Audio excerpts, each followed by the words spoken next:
దేశీయ stock market సూచీలు భారీ నష్టాల్లో ట్రేడ్ అవుతున్నాయి.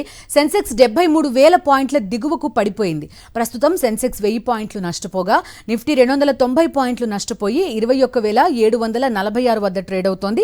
అంతర్జాతీయ మార్కెట్ల నుంచి వస్తున్న నెగటివ్ ట్రెండ్స్ తో అమెరికా, యూరోప్ మార్కెట్లు నష్టాల్లో ముగియడం మన మార్కెట్లపై ప్రభావం చూపింది.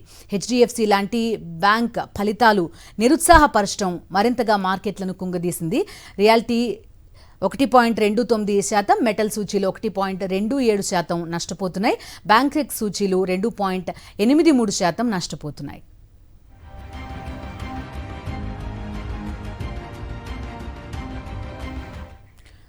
మార్కెట్ అప్డేట్స్ మా కరెస్పాండెంట్ రాజ్ కుమార్ని అడుగుదాం. రాజ్ కుమార్, కొంత హ్యాట్రిక్ పాజిటివ్నెస్ తోటి దూసుకుపోయే మార్కెట్స్ ఇవాళ ఒక బ్రేక్ గా చూడొచ్చా, ఒక కరెక్షన్ గా చూడొచ్చా? ఖచ్చితంగా అంటే కొత్త సంవత్సరంలో ఆల్మోస్ట్ అంటే జనవరి నెలలో చూసుకుంటే సెన్సెక్స్ అనేది భారీగా పతనం అవుతూ కంటిన్యూ అవుతున్నటువంటి పరిస్థితి కనబడుతుంది. అంటే అంతర్జాతీయంగా యుద్ధ నేపథ్యం కావచ్చు, లేకపోతే ఇంకోవైపు అన్ని కంట్రీలలో చూసుకుంటే ఇన్ఫ్లేషన్ అనేది విపరీతంగా పెరిగిపోతుంది. దాన్ని కంట్రోల్ చేయడానికి ఆల్మోస్ట్ అన్ని ఎకానమీలు కూడా కొంచెం ఆలోచించాల్సినటువంటి పరిస్థితిలో ఉన్నటువంటి నేపథ్యంలో ఎస్పెషల్ గా నిన్న కీలకమైనటువంటి ఒక నిర్ణయం రావడం జరిగింది. అమెరికా బాండ్ డీల్కి సంబంధించి కూడా 13 బేసిక్ పాయింట్లు పెరిగాయి. కొంత పాజిటివ్ ఉంటుంది ఎకానమీ అనుకునే టైంలోనే. సో ఫెడ్ రిజల్ట్ సంబంధించినటువంటి ఫెడ్ ప్రతినిధులు ఒక కీలకమైన ప్రకటన చేశారు. సో ద్రవ్యోల్బణం తగ్గుతూ వస్తున్నట్లు సంకేతాలు ఎన్ని రోజులు ఉంటాయో తెలియదు. సో దానికి అనుగుణంగా మనం ఇంట్రెస్ట్ రేట్ ను, ఫెడ్ వడ్డీ రేట్లను ఒక్కసారిగా తగ్గించేటువంటి అవకాశం ఉంటుందో ఉండదో అనేటువంటి ఒక మీమాంసమైనటువంటి ఒక స్టేట్మెంట్ ఇవ్వడంతో స్టాక్ మార్కెట్, అమెరికా మార్కెట్లు అనేది భారీగా పతనమయ్యాయి. సో ఆ ఇంపాక్ట్ అనేది ఐరోపా మార్కెట్ల మీద, యూరోప్ మార్కెట్ల మీద పడింది. వైస్ వర్స ఆటోమేటిక్ గా మన ఇండియన్ మార్కెట్ల మీద కూడా ప్రభావం చూపుతుంది. సో ఇది ఇంట్రెస్ట్ రేట్ కు సంబంధించి కనుక అమెరికా కీలక నిర్ణయం తీసుకోకపోతే వడ్డీ రేట్లకు సంబంధించి కనుక సో ఈ మార్కెట్లలో బ్లడ్ బాత్ అనేది కంటిన్యూ అయ్యేటువంటి అవకాశం ఉంది. ఉదయం మనం మార్నింగ్ బేసిక్ స్టార్టింగ్ లోనే ఆల్మోస్ట్ 200కు పైగా నిఫ్టీ నష్టపోయింది. ఆల్మోస్ట్ 800కు పైగా సెన్సెక్స్ నష్టపోయింది. అంటే ఎర్లీ అవర్లు, అంటే ఎర్లీ హాఫ్ అన్ అవర్ లోనే ఇంత భారీ స్థాయిలో నష్టపోవడం అనేది ఈ ఏడాదిలో తొలిసారి. సో ఇంత ఎక్కువగా నష్టపోయిందంటే ఖచ్చితంగా ఇది ముందు మరింత బ్లడ్ బాత్ అయ్యేటువంటి అవకాశం కనబడుతుంది. మరింత భారీగా స్టాక్ మార్కెట్ పడేటువంటి అవకాశం ఉందని చెప్పుకోవచ్చు. ఇంకోటి, ప్రపంచంలోనే ఒక గొప్ప బ్యాంక్ గా చెప్పుకున్నటువంటి హెచ్డిఎఫ్సి రిజల్ట్స్ కూడా నెగిటివ్ సెన్స్ లో ఉండడం అనేటువంటి ఇండికేషన్ కూడా మన మార్కెట్ల మీద ప్రభావం చూపింది. దీంతో ఆల్మోస్ట్ బ్యాంకింగ్ సెక్టర్ సంబంధించిన షేర్లన్నీ కూడా భారీగా పతనం అవుతున్నటువంటి పరిస్థితి కనబడుతుంది. ఇదే ఇవాళ కంటిన్యూ అయ్యేటువంటి అవకాశం కనబడుతుంది. ఇన్వెస్టర్లు కాస్త కాషియస్ గా ఇన్వెస్ట్మెంట్ చేయాల్సినటువంటి అవసరం ఉంటుందని చెప్పొచ్చు. సో రాజ్ కుమార్, ఇవాల్టి వరకే ఈ నష్టాల్ని పరిమితంగా చూడొచ్చా, లేకపోతే కొంతవరకు ఈ నష్టాల పరంపర కంటిన్యూ అయ్యే అవకాశం ఉంది? ఎందుకంటే 68 నుంచి 72,000 చాలా ఫాస్ట్ గా వెళ్ళిపోయింది మార్కెట్. అలాంటిది మెల్లగా ఒక చిన్న కరెక్షన్ మాత్రం చూస్తున్నాం ఇప్పుడు.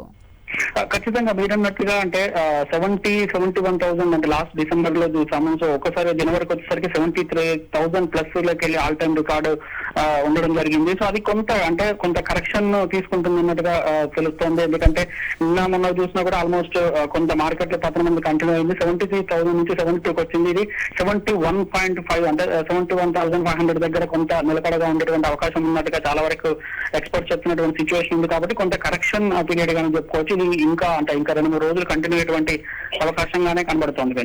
సో పర్టిక్యులర్ గా కాషియస్ గా ఉండాల్సింది బ్యాంకింగ్ షేర్స్ విషయంలోనా, కేవలం లేకపోతే హెచ్డిఎఫ్సి వరకే స్టాక్ వరకే పరిమితం? అది ఖచ్చితంగా అంటే బ్యాంకింగ్ సెక్టార్ల షేర్లకు సంబంధించి ఇవాళ మాత్రం ఖచ్చితంగా బ్యాంకింగ్ అంటే హెచ్డిఎఫ్సి రిజల్ట్స్ కాబట్టి సో ఆ ఇంపాక్ట్ అనేది బ్యాంకింగ్ సెక్టార్ల షేర్ల మీద పడింది. ఇంకోవైపు వైస్ వర్స రియాలిటీకి సంబంధించినది అంటే ఇంట్రెస్ట్ రేట్లకు సంబంధించి ఫెడ్ కనుక కీలక నిర్ణయం తీసుకోకపోతే ఆ ఇంపాక్ట్ అనేది ఖచ్చితంగా మన బ్యాంక్ అంటే ఆర్బీఐ తీసుకునే నిర్ణయం మీద కూడా ఇంపాక్ట్ పడేటువంటి అవకాశం ఉంటుంది. కాబట్టి ప్రధానంగా రియల్ ఎస్టేట్ సెక్టార్ సంబంధించిన షేర్లు కావచ్చు, లేదా బ్యాంకింగ్ సెక్టార్కి సంబంధించిన షేర్ల మీద కొంత ప్రభావం ఆటోమేటిక్ గా పడుతుంది. అసలు ఆ రెండు సెక్టార్లకు సంబంధించిన కొద్దిగా కాషియస్ గా ఉండొచ్చు. Okay Raj Kumar, thank you. ఇక మార్కెట్ల పతనానికి సంబంధించి మనతో మాట్లాడడానికి స్టాక్ మార్కెట్ అనలిస్ట్ గీతానంద్ గారు కూడా ఫోన్ లైన్ లో ఉన్నారు. మార్నింగ్ గీతానంద్ గారు, చూస్తున్నాం 1000 పాయింట్స్ ఏకంగా ఒకే రోజు పడిపోయింది. కేవలం అంతర్జాతీయ పరిణామాలైనా, లాంగ్ టర్మ్ లో ఏమైనా కాషియస్ గా ఉండాల్సిన అవసరం ఉంటుందా? సో గత కొద్ది కాలంగా ఇన్వెస్టర్స్ జ్యూస్ నింపుతూ వస్తున్నటువంటి మార్కెట్ లో బుల్ పెరుగుకి ఈ రోజు బ్రేక్ పడిందని చెప్పొచ్చు. నిన్న యాక్చువల్ గా ఫ్లైట్ నెగిటివ్ లో క్లోజ్ అయినా ఈ రోజు ఓపెనింగ్ భారీగా గ్యాప్ డౌన్ తో ఓపెన్ అయింది. అయితే మొదటి 5 నిమిషాల్లో మార్కెట్ రికవరీకి ప్రయత్నించినప్పటికీ ఆ తర్వాత మళ్ళీ కూడా అమ్మకాలు వెలువెత్తడంతో మార్కెట్ పతనాన్ని చవిచూస్తున్నాయి.